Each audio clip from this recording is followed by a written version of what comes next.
Welcome to the Nerd Party. Let the filibustering begin. Welcome to Nerd Party.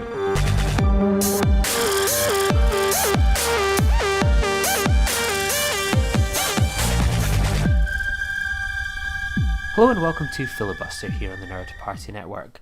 We continue our Christopher Nolan filmography rewatch ahead of TENET, and joining me as ever is Dallas King. How are you, Dallas? I'm very well, yourself? Yeah, really good. It's becoming the running joke that this filmography is always sort of will we, won't we, all depends on sort of TENET, but since our last episode dropped a few weeks ago with The Dark Knight and The Prestige, we've had quite a blaze of publicity for TENET. So much like a lot of films similar to Wonder Woman, James Bond, etc., films that have been sort of due to land have sort of continued their sort of rollout with sort of press coverage that was sort of embargoed. So there's been quite a lot of TENET discussion from people like Robert Pattinson in the past few days. We've had a trailer drop. I mean, the trailer says it's coming to cinemas, but obviously a date is still to be confirmed just in case July falls apart. So it feels like sort of TENET's coming, but it could be somewhat deceptive at the same time. Yeah, no, I mean, when the trailer dropped, I think everyone was almost not looking at what was going on in the trailer and just wanted to see what date was attached to the end of it. Of course, it mentioned, like you say, it changed to in cinemas soon, or only in cinemas, I think it was. I think the date disappeared from the Twitter account, but then has mysteriously reappeared. So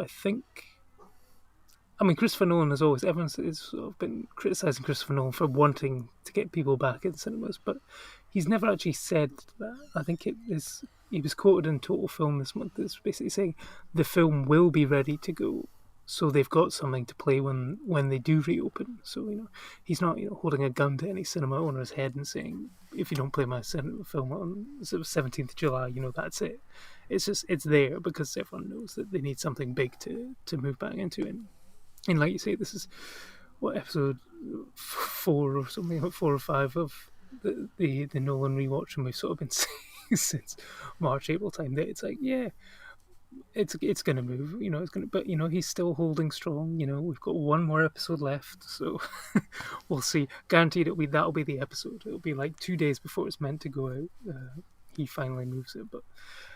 Fingers crossed, because I'm ready to get back to the cinema. And I always sit far away from anyone ever, anyway, so I'll wear my mask, I'll wear my gloves, I'll do whatever it takes, but I kind of want to get back in there. Yeah, I'm the same, and you make a really good point. I mean, the amount of times I've seen that Christopher Nolan is forcing cinemas to reopen, it's like, I mean, yeah, he's one of the biggest directors in the world, but he's not sort of got the power to convince states and countries to reopen or their economic plans and stuff. Like, he's just in a sort of holding pattern. Like, as you mentioned, we're good to go. If yous are, we can drop in July. And if they turn around and go, if things start look like they aren't going to happen for July, then it will be another date. It's not. I think people have given Christopher Nolan a bizarre sort of power that he does not have, and I refuse to believe any director in the world or anyone in Hollywood has the power to convince people in Scotland or states in America or around the world that getting them to open up cinemas. I don't know where people have got that idea from. I've seen people claiming that Christopher Nolan is trying to kill people just so he can get his film into cinemas. No. I mean, given the UK government's recent relaxing of lockdown rules, I fully expect UK cinemas to be open for July. I think Odeon, Cineworld and View have all sort of said we'll be ready to go sort of first week of July, 4th of July we'll open then, test the waters and see. But I mean, there's still there was a report somewhere that said Warner Brothers would need pretty much 80% of the world's cinemas to be open for them to drop, because we no longer live in a society where you can have a rollout of a film like this, open in July in States and UK and then the rest of the world in September, October. It just doesn't happen like that. It's pretty much got to be simultaneous worldwide. So yeah, we'll see. But yeah, Nolan is not the be all and end all of cinema, as much as we make out on this podcast. What did you make of the trailer? Obviously, that's dropped in the past week or two as well. Bizarrely on Fortnite. I don't think if we bet on our last episode of like how you were going to see this trailer, that we would have ever thought about that in a million years. What did you make of that sort of rollout and the trailer itself? I mean, I can see it somewhere in a socially distanced meeting, with someone in a room sort of pitching to Christopher Nolan. It's like, Chris, we've got a way to, premiere your trailer on the big screen. And he's like, great. And then they go, well, yeah, it's a big screen in Fortnite. And he probably goes, what the hell's Fortnite? And he goes, oh, remember that game that, they had the Palpatine message that, was referenced in the opening crawl of Rise of Skywalker, but nobody knew what they were talking about and was never actually explained in the film. That Fortnite. And he goes, oh, okay, yeah, sure, yeah, we'll do that, I mean, I know I get annoyed when trailers sort of drop during these late shows, it's sort of about 3 o'clock in the morning our time, and it's just like, oh, why can't it just be, in a cinema? Obviously can't show it in a cinema, but yeah, it was odd, but I mean, at least, they didn't wait 12 hours before it dropped on the Twitter account and stuff like that. So I think it was there when I woke up in the morning, or I think I actually bizarrely woke up about 5, probably due to my cats, and I caught it. I just went straight on Twitter, found the trailer, and yeah, I'm all in. I'm impressed. I like the fact that Pattinson seems to be playing the sort of the Tom Hardy role in this one. He's dressed as Christopher Nolan. He's got a nice neckerchief sort of scarf thing going on. The bit at the end feels like, Nolan talking to the producers going, I want to blow up a plane. What size plane? Oh, that's the crazy part and stuff.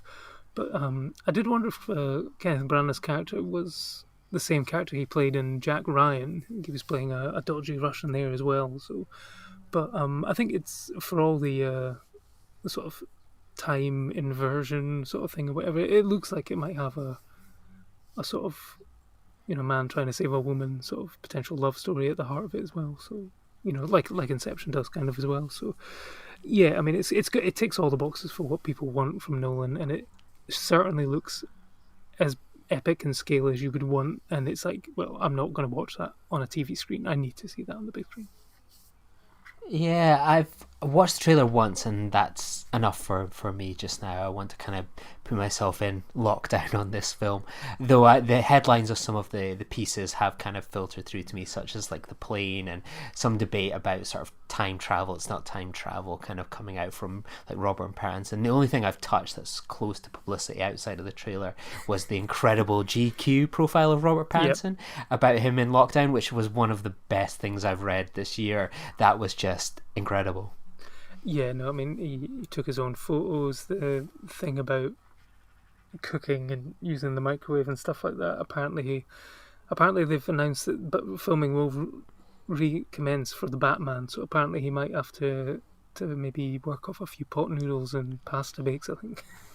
Yeah, but where you will obviously now be continuing with it. Well, so we kind of look forward to Tenet. Hopefully we've not got ourselves too hyped up, but we can look forward to our 2 movies today in our sort of penultimate episode of this rewatch as we turn our attentions to Inception and The Dark Knight Rises. So released a decade ago in 2010, Inception stars Leonardo DiCaprio's Cobb, a skilled thief who commits corporate espionage by infiltrating the subconscious of his targets. Is offered a chance to regain his old life as payment for a task considered to be impossible. Inception, the implantation of another person's idea into a target's subconscious. So going all the way back to 2010, what was your first experience like with Inception, and what's it been like when you've rewatched it? I mean, I first remember the incredible, probably still one of the best teaser trailers I think I've ever seen is the Mind Heist trailer, that incredible piece of music, which wasn't Hans Zimmer. It was I forget the name of the band. I should have looked it up.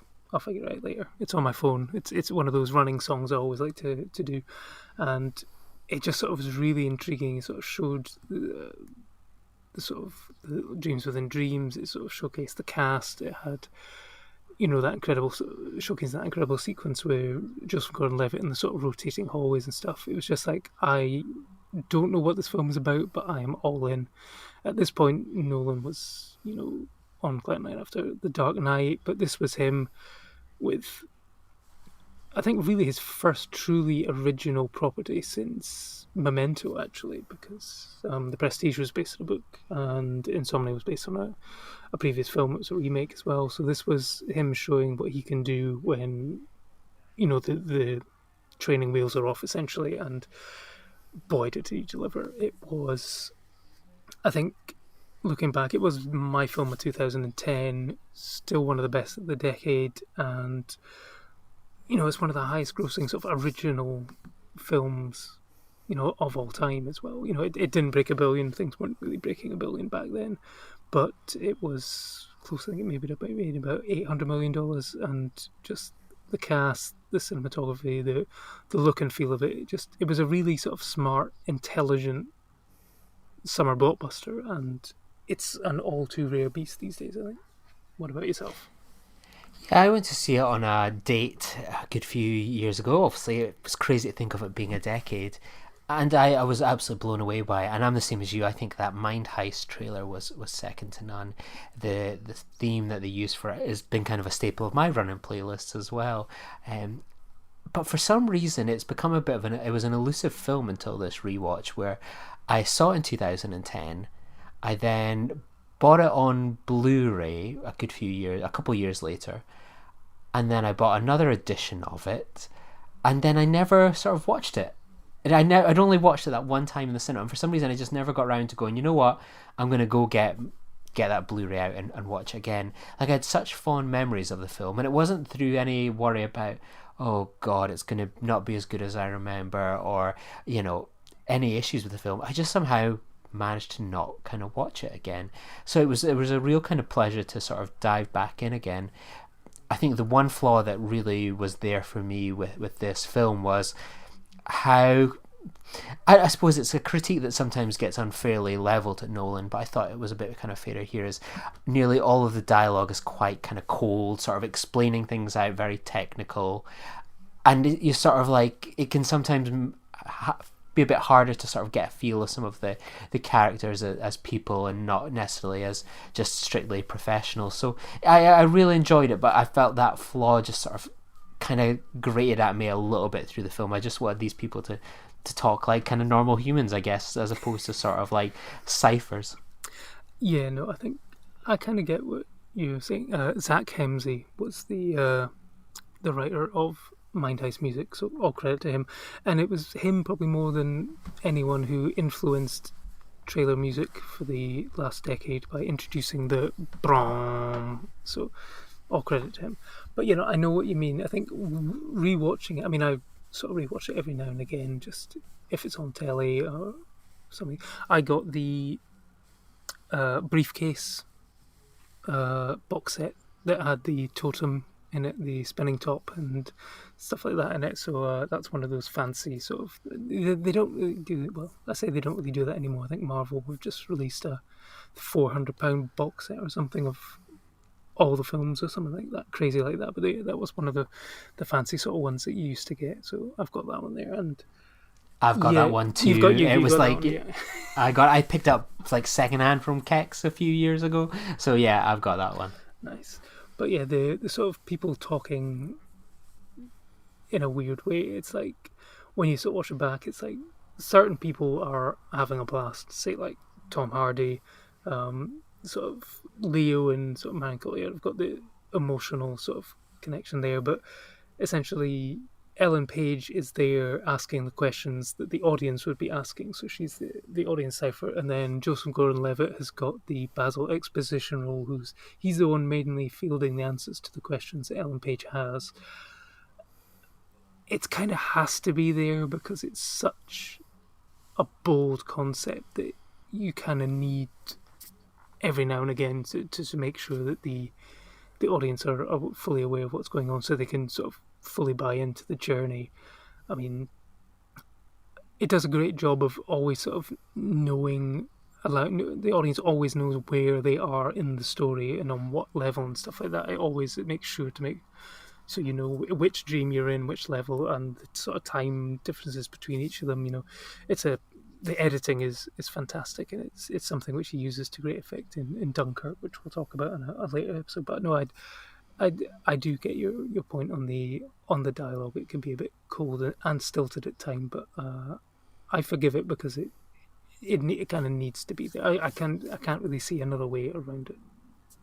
Yeah, exactly. It's kind of needed there, and I think it eases off certainly in this sort of the second half of the film, where it really guides you through this concept. I think it's pretty idiot proof by that point of the film, so that when it really kicks in, that you feel that you can kind of watch it and not think, oh my god, right, what's going on here? What's this different level and so on? I just thought that was excellent.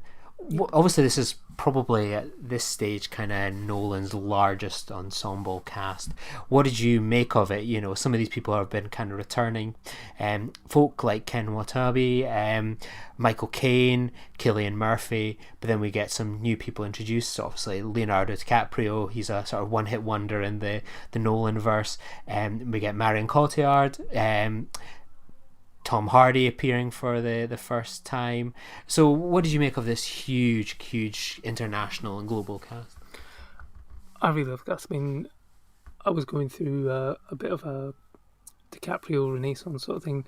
I was never sort of the biggest fan when he sort of came out, sort of around the sort of Titanic time, but I think it was Catch Me If You Can, the Spielberg one. That's when he sort of showed me that, okay, there's something to this guy. And then he's sort of become almost like one of the more sort of dependable sort of leading men in America. You know, he rarely seems to put a foot wrong in terms of balancing sort of independent film, but then also the sort of studio fare that he does is always great quality. And I thought he was great in that role. I mean, Tom Hardy was one of the first sort of things I saw him in, and he was just really an engaging sort of screen presence. Marion Cotillard, I think, is just fantastic and absolutely stunning in this film. And she's probably one of the best female characters that Nolan has written, because I think he's the sole writing credit on this one as well. So I think Moll is one of the most interesting and definitely well-written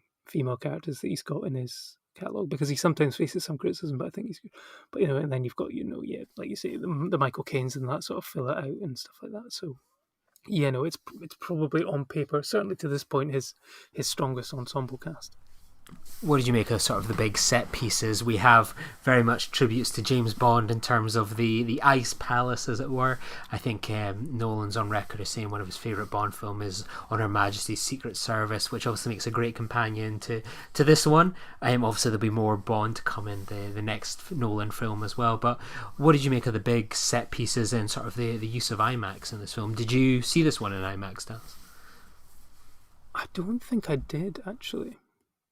No, I saw Dark Knight Rises on IMAX. I think it was around about I think Dark Knight Rises would have been the first Nolan film I saw on IMAX. This was when I would have to go down to Glasgow to see it. So by this point, I was willing to do that. But no, I didn't see this one on IMAX. So, but it was still great to see it on the big screen. I think like you say, there's a lot of Bond influences in there, and I think this is the film more than any that's stuck Nolan with any time that someone's making a Bond film. It's like, is Christopher Nolan going to do it and stuff? But he's almost kind of made, I don't see why he would want to dive into that world when he can make an original sort of spy sort of movie here. And I was having a debate with my friends on WhatsApp. Someone was asking, I think it was Ali Plum had given his top 5 heist movies of the decade or the 21st century, and someone asked me which one mine was, and I put Inception at number 1, and then someone was like, well, it's not a heist movie because they don't steal anything, and I'm like, well, it's got a music track called Mind Heist. Technically in the first scene they are stealing something, and it sort of hits all the tropes of a heist movie where it's got some guy who's doing the last job, this is his ticket out of it. You've got to assemble the gang, you've got to they implement the plan, but then something goes wrong, and then you've got to try and work out. It's got all the tropes of a heist movie. It's just that they're planting something rather than stealing something. So it's, for me, it is a heist movie, and a fantastic heist movie at that. But I think the highlight for me is definitely that sort of spinning corridor where essentially they've gone off the bridge and they're in free fall, and Joseph Gordon-Levitt has to fight everyone in zero gravity and stuff, which they did, pretty much for real as much as they could with a giant gimbal similar to the one they used in 2001. So again, this is Nolan using wherever possible. Obviously, it's not possible in every respect, but wherever possible, he relies on the practical effects. And yeah, it was another sort of step up for him in terms of his action sequences, which have slowly but surely been coming along since Batman Begins, I think. What about yourself? What was your highlights? Yeah, I agree. Like, I thought the sort of turning hotel was really good. That was sort of a really interesting one, is sort of you watch kind of Joseph Gordon-Levitt sort of navigate this kind of film of how he kind of makes sure that his friends are all safe. You have this kind of big snow adventure kind of going on, whereas I was kind of gripped by this whole time by, oh my god, how's he going to get them all together? And I just love the ticking clock element of the film, that second half. It just has you kind of on the edge of your seat. I just think it's fantastic, and I love that all these years later people are still debating and discussing the end of the film. And when I finished watching it with my girlfriend, who'd never seen it before, we were debating it again, and I was sort of leaning on, well, kind of Michael Caine spilled the beans and said it is set in sort of the real world, because things like he'd spoke to Nolan, and Nolan said, yeah, it ends in the real world. And you're like, whether he was meant to say that or not, he did. And it was the idea that every time he's sort of in the real world, he's got his wedding ring on, or it's the opposite, but in the the imaginary world, he doesn't have it on, and in the final one, he has it on. And my girlfriend was just certainly like, and she made a really good point, because I'm sitting there thinking, well, that's what's been said, I guess that's a fact, that obviously the wedding ring indicates it must be the real world. She was like, well, the kids still look the same as sort of in the fantasy imagination that he's got, and they're still wearing the same clothes. And that makes me kind of think that it's set, and you're like, yeah, I guess that kind of annoyingly, could they not have dressed them up a little bit differently? It was really fun to have that sort of debate and discussion still a decade on, and know that the ending triggers people to debate and discuss what it still means all this time on. Yeah, no, that's a deliberate choice by Nolan. I think that's not a mistake. That's just to sow the seeds of doubt, I think, because that's the wedding ring is something that I sort of picked up on after maybe a couple of viewings in the cinema and stuff like that. That whenever he's in the real world, he's doesn't know, he doesn't know the wedding ring, but then he's got wedding ring on when he's in the dream world, because he's still married them all and stuff like that. So it's you're trying any sort of bit at the end, sort of looking for that. And there's a great debate about the spinning top at the end, about whether or not it's going to fall or not, which is, for me, still, I think we discussed this on a previous episode, is one of my all-time favorite cinema audience reactions, when it sort of cuts to black just before it topples, and everyone sort of goes, "Oh, come on!" They really wanted to know. It's like that's the sign of a great filmmaker, when an audience is that invested that everyone has the same reaction, and an audible one. Even in the UK, where we're quite restrained in our reacting to cinemas, we don't all whoop and cheer at everything. So something like that it's all credit to him. But the interesting thing about the spinning top is that isn't Cobb's totem. That is Maul's totem. He admits it himself. It was hers. He leaves it spinning in the things. So, so the fact is, he can never use that to really sort of truly know whether or not he's in the real world or the dream world. They sort of say no one else can touch it, otherwise, they could tamper with it and stuff like that. So, he uses that, but it's not his. I think the sort of wedding ring was his totem to know whether or not he's in the real world. And yeah, it's one of those great endings where people will debate for years about whether or not he is, and the appearance of the kids looking the same will add doubt to it and stuff like that. And the fact that how could him and Ken Watanabe, when they were so far down in limbo, be able to get out at the same time as everyone else? And it's like, well, I mean, it's just one of those great films which sparks debate. And it's the fact that even at the end credits, in the sort of final bit, it's got the slowed down version of Je ne regrette rien. Like, so it's almost like the audience themselves are getting the kick and coming out of the dream world as well. It's just, yeah, I mean, we talked on the last episode about how well Nolan nails the landings on these films, and this is probably like the pinnacle of it. And yeah, I don't think any of his films since have been able to come up with the same sort of level of debate. Well, I suppose let's see if he can stick the landing with The Dark Knight Rises. So the Dark Knight trilogy ends. Following the death of District Attorney Harvey Dent, Batman assumes responsibilities for Dent's crimes to protect the late attorney's reputation, as subsequently hunted by Gotham City Police Department. 8 years later, Batman encounters the mysterious Selina Kyle and a villainous Bane, a new terrorist leader who overwhelms Gotham's finest. The Dark Knight resurfaces to protect a city that has branded him an enemy. So this makes me feel even, old as well, thinking this was 2012. It just feels like yesterday I was anticipating this movie. So Dallas, what was your opening day experience like with The Dark Knight Rises, and did this film stick the landing for the trilogy? The first experience I had with this one was obviously sort of watching the trailers, but this was, I think I went to the IMAX in Glasgow, the Science Centre one, to watch. I think it was it Mission Impossible Ghost Protocol that had the prologue, the sort of first scene in IMAX where Bane and his gang hijack a plane, and it was like I went down for that. I stayed and watched Mission Impossible Ghost Protocol, which was very good as well. But I actually went down for 8 minutes. That's how much of a Nolan fan I was at that point, and yeah, that really sort of got me going. I mean, this I think is the film which seems to be the most divisive, I think, in terms of Nolan fans. I think this one and Interstellar sort of coming on, but this one, a lot of people don't seem to really care for it as much. Or, I mean, there was a lot of talk, even just after the prologue came out, about Bane and Bane's voice, and the sound mix was a huge issue for some people as well.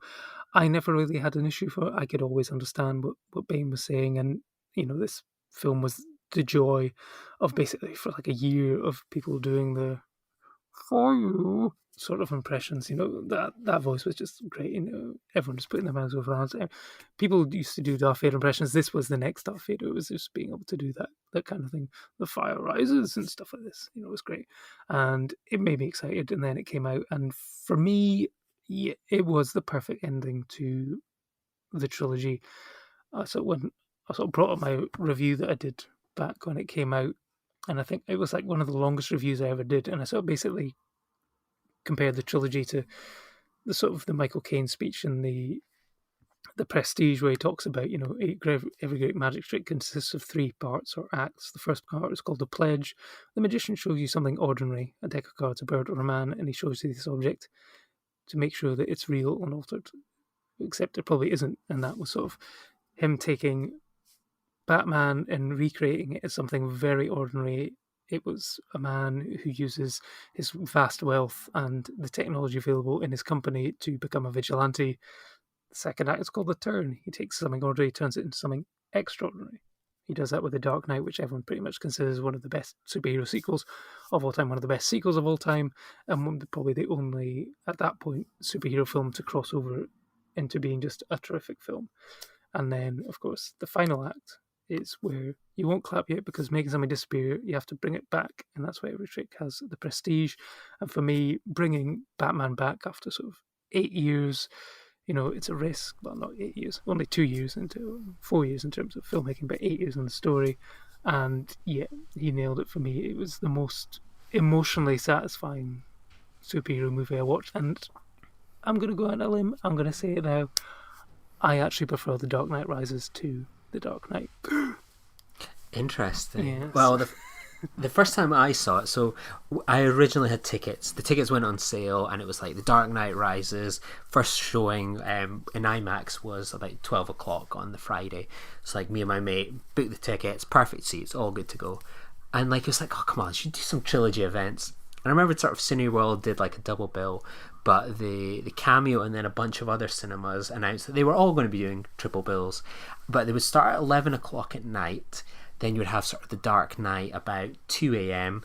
And then to link up with sort of the East Coast of America, it was going to be 5 a.m. in the morning before the Dark Knight Rises would air, which was an interesting challenge. Usually you think, oh my god, if I can make it through to midnight, I can enjoy this brand new movie. In this case, it was a case of getting through to 5 a.m. But the cinema we went to see it in sort of made quite a wise call and decided that they would show it at 6 a.m. Which, you know, a bit frustrating that you have to wait an hour longer than other people, but they put on a completely free breakfast spread, so you could get croissants, fruit, you know, all that sort of stuff, so you could really give yourself a little boost to get yourself through to sort of what would have been about 9 a.m. by the time the film finished. And the mate I went to see it with in IMAX for 12:30, that would have been a few hours after the screening, decided that he was going to go home after sort of the Dark Knight, sleep, so that he could enjoy it properly in IMAX. So we're in this like huge cinema screen, it's all sold out, and there's one empty seat in that whole screen, and that's where my mate had decided he was just going to go home, get some sleep, and then we would watch it in IMAX. So we went and watched it, and it was just a fantastic experience. I don't think I've ever anticipated a film more than my life. Like, I had such a strong connection with the previous two films. I love the marketing campaign. I mean, me and my friends managed to get like a whole row at that cinema all to ourselves. It was just a really big event. Usually maybe I'll go see a film like this with maybe a couple people. With this, it was like, you know, about 20 odd of us all kind of came together to share this kind of big experience. And, you know, I went to see it again, you know, a few hours later in IMAX, so I kind of had a tactical nap relatively early on in the film just to get me kind of through it. And because I lived so close to that cinema at the time and I'd my cinema pass, there'd be nights I'd be absolutely bored in the flat, or maybe just about to go to bed, and I'm like, you know what, I'm just going to go along and watch The Dark Knight Rises again. I'll go see it in IMAX, or I'll go see it again in 2D. I just felt like just going back and forth to see this film. It was kind of not the most exciting summer, but it was a great one for The Dark Knight Rises. And you know, the problem that I've always had somewhat with The Dark Knight Rises is that I think of it as a, you know, obviously there's parallels between A Tale of Two Cities, but I think it can be a film of two halves, because I find the first half is good, it's relatively strong, but it takes a while to really get to sort of the meat and the bones of the film. And once sort of Gotham begins to sort of fall to Bane, you know, as he sets off his bombs on the bridges, like the film really kicks off, and it's just like complete payoff for that last 90 minutes. Where sometimes if I'm at home just watching sort of that first 90 minutes, it's good, but it's just like, oh, I just kind of want to get, you know, I want the tempo to just get going a little bit faster. It's difficult, because I think that we would have got a different film if The Dark Knight had kind of carried on in a way with kind of maybe Heath Ledger being involved. I don't know what the trilogy would have ended like, whereas I feel that they've had to sort of take quite a course correction to probably what their original plan was, and that the first 90 minutes is a lot of kind of you know, setting the scene, introducing new players, re-establishing things, and it can just take that little while to get going. I think it's a really good film, but out of the three, it's the least likely that I am to rewatch, just solely based on sort of like, I feel I need to invest 90 minutes that's just not as engaging as perhaps 90 minutes of the start of The Dark Knight or Batman Begins, if I was to give up an evening to watch one of these films. And I hope that doesn't come across like I'm slating the film, because I still really enjoy it. I think it's a great film, but I think it's maybe sometimes just the weaker of the three, but God, it's thin margins ultimately between them.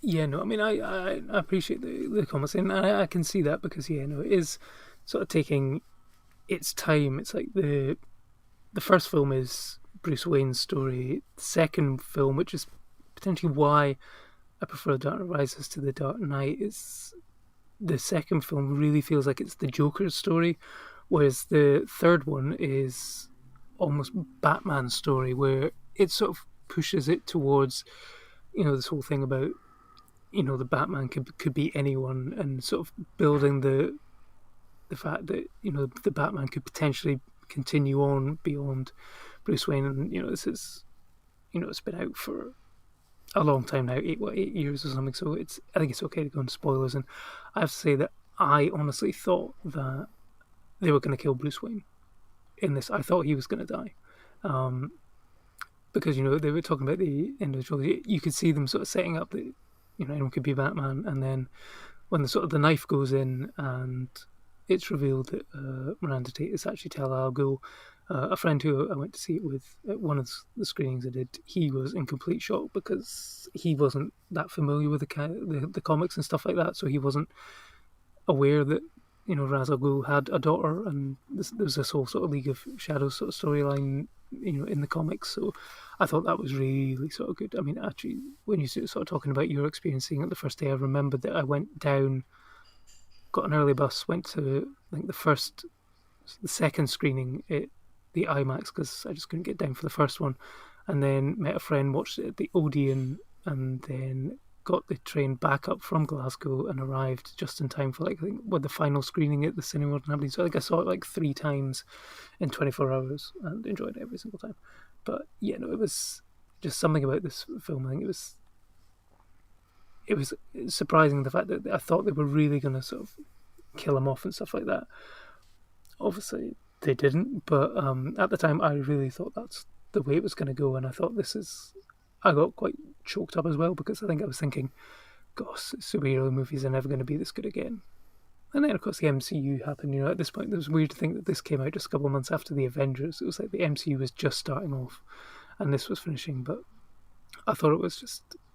I think it's the performances which sell the film, and I'm sure there's a lot to talk about, particularly with the character of Bane, particularly with what's going on in the world just now, perhaps. Yeah, I mean, before we dive into that, I mean, I thought they were going to do it as well, and I wish they'd killed him, Dallas. Mm-hmm. I really do. I felt like that was the one bit where I could imagine a studio note was given where it was like, you've got to keep him alive. Not that they were going to sort of bring him necessarily back, but, that they didn't want to maybe just follow through. I think that they should have killed him. I think it would have packed such an impact, because how often is it that you get to see a superhero franchise end and your hero bites the dust in the ultimate sacrifice? It was just like, I remember just sort of watching it in the cinema and just being like, I think they've done it. I think they've done it. And then it's just like, oh no. But it is such an uplifting moment, and it is, so fantastic the way they do it. But my personal preference was I wish they'd killed the bat that he had made the ultimate sacrifice for Gotham. Yeah, I mean, I know I've said that, I prefer this film to The Dark Knight, but it's not a perfect film, and there are things I would change. I know what you mean about the sacrifice thing. I remember watching The Avengers and Tony Stark flying the nuclear missile up into space, and it looked like he was going to get trapped there, and I thought, well, he's not, because they announced 2 weeks before the Avengers came out, they announced that Robert Downey Jr. has signed on for Iron Man 3, so it's like, well, of course he's going to survive. So it was that, the fact that this was pretty much at this point, I think there was no talk of another one.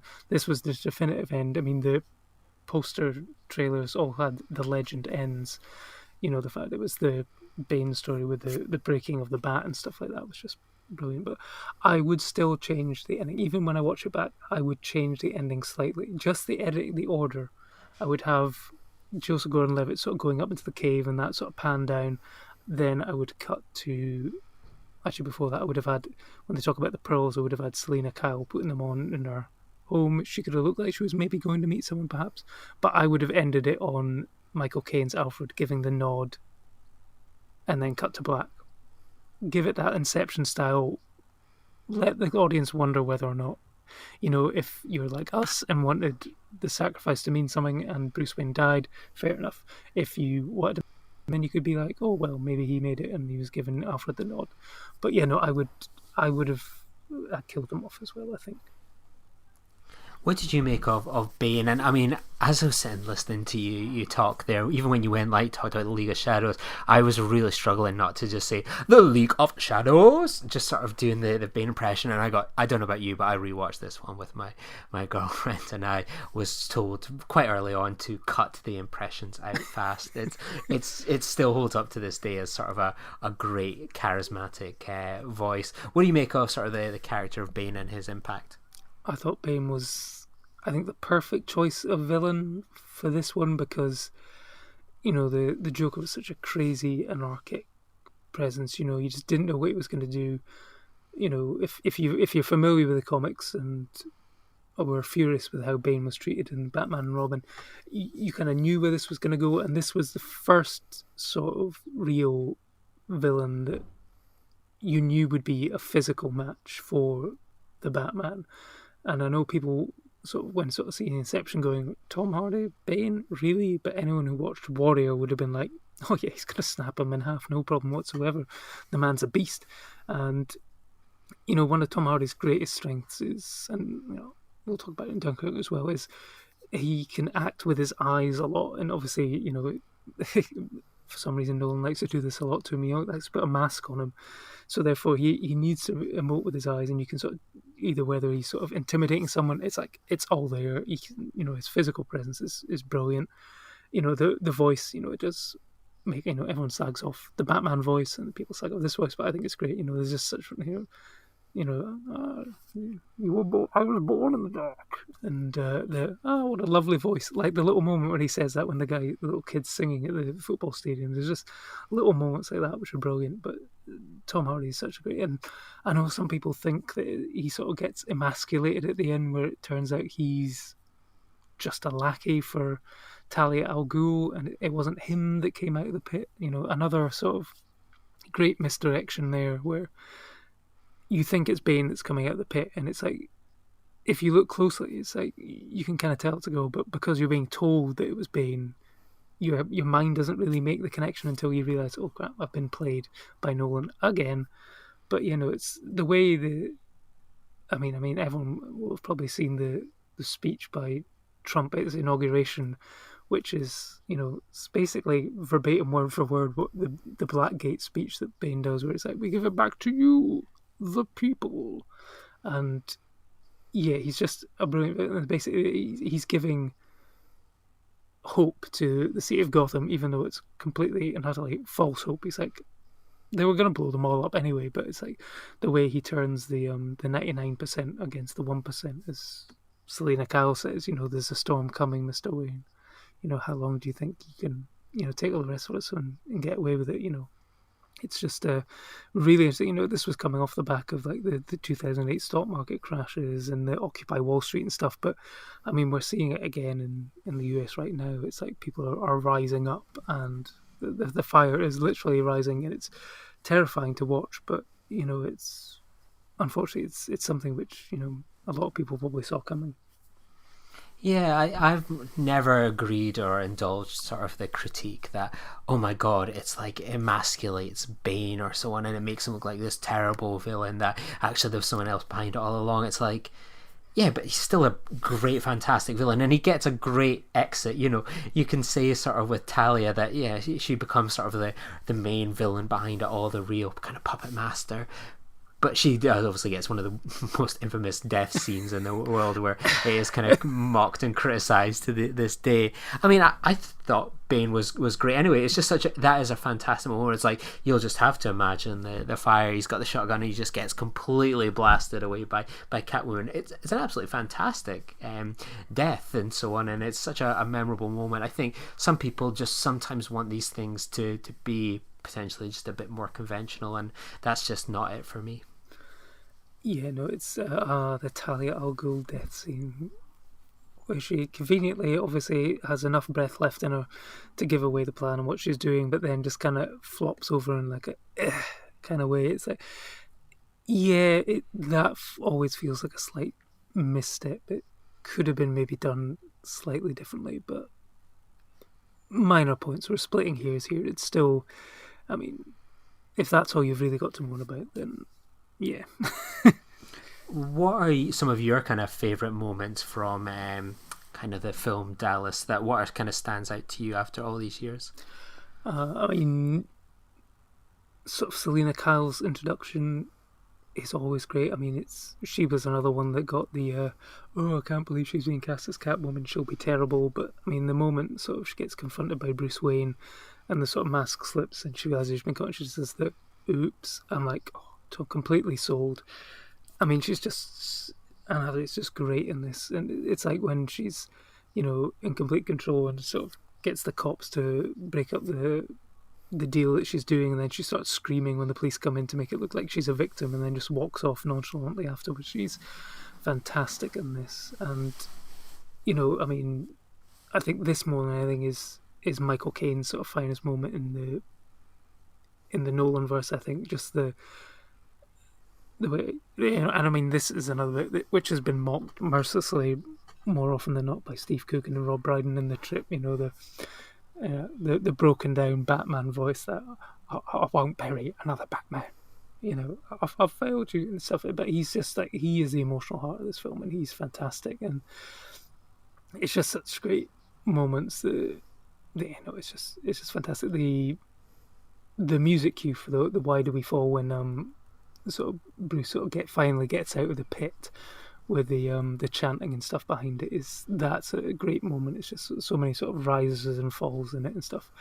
I mean, there's some cheesy moments but I think like the whole sort of "you should have used your first name, I like it, Robin," it was more of a, I think that was more of a up you to the naysayers about the whole Robin thing. I think it was more tongue in cheek. It was never going to be like Batman and Robin.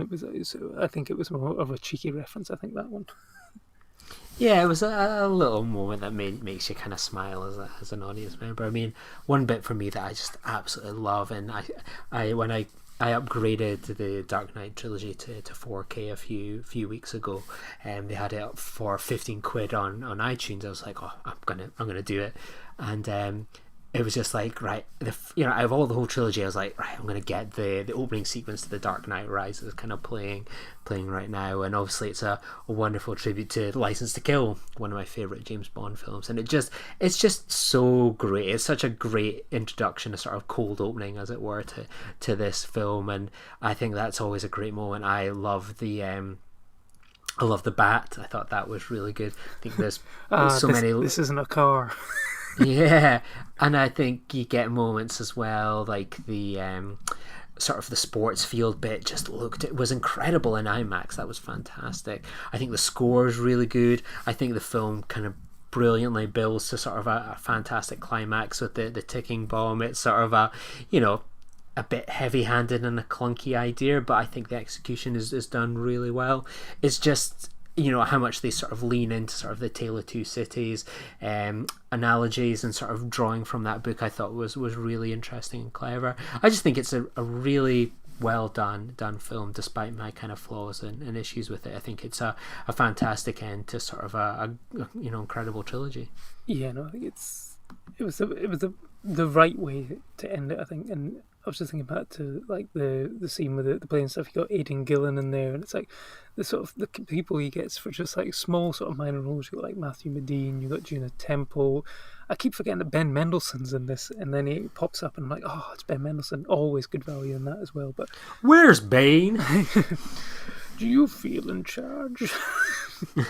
Yeah, no, it's for me, it's a perfect ending. And yeah, I mean, I know there was always talk of, well, is Joseph Gordon-Levitt going to do like a Nighthawk spin-off and stuff like that? But I think it was perfect the way it was, and it's best to sort of leave it there. And yeah, I mean, I know Christian Bale's apparently going to return to the comic book movies as the bad guy in the new Thor movie, but for me, I think this sort of showed what you can do with taking a superhero movie and making it sort of grounding it in reality and making it sort of feel relevant and stuff. And about these films is that even though they were sort of popcorn blockbuster movies with the sort of Occupy Wall Street, sort of Occupy Gotham stuff, there's something, Nolan has something to say about the world and stuff going on as well with them. I mean, even like The Dark Knight's got stuff like that as well, and he says something while also entertaining you, and I think that is always a thing to do. So it's not just kind of Christopher Nolan that's been entertaining us just now. We always try and recommend something that we're watching, listening to, or enjoying for people to check out. What would you kind of recommend at the moment, Dallas? Well, based off our Last Dance episode, I went online and got Spike Lee's basketball memoir, Best Seat in the House. I haven't started reading it, so I can't recommend that, but I have, given everything that's going on right now, there's only one film that I can really recommend people watch, and that is Do the Right Thing by Spike Lee, which, if you've never seen it, watch it. It's one of the best films ever set in New York, but it's chillingly relevant and sadly relevant that it's still relevant, sort of 30 years on. It's crazy how accurate it is to what's going on just now. But I think to be watching films like this and getting a little bit more empathy for what's going on, and hopefully things change for the better. But yeah, it's a great film. You'll still be entertained, but yeah, you'll also hopefully learn something as well. What about yourself? Well, yeah, obviously we are still in lockdown and we need plenty of entertainment. And at the moment, I downloaded it yesterday, so I've got all 14 hours of Mark Cousins' incredible documentary Women Make Film, which it charts the history and sort of creative styles of women filmmakers. So last year on this podcast, obviously we did the 52 films by women challenge. So I've kind of been watching this film. I'm kind of only a couple of hours in, so I've just barely scratched the surface of all 14 hours, but I'm already sort of scribbling down notes. I'm like, I really need to check out that film, or that would be a great one to add to my sort of 52 films list for sort of 2020. So yeah, a really incredibly kind of crafted documentary, and yeah, 14 hours to, it's a hell of a time to devote to any subject, but it's one that's proving to be really engaging, fantastically edited together, and I think it's going to be one that I would recommend people to check out. So here in the UK, you can get it from the BFI on the box set, or watch it on the BFI player, or you can buy or rent it from iTunes. And in the US, you can also pick it up there as well. In the US, if you're out there, you're lucky enough to be able to buy it for $10, which is an incredible price. So yeah, there's no excuse not to be checking out this incredible series.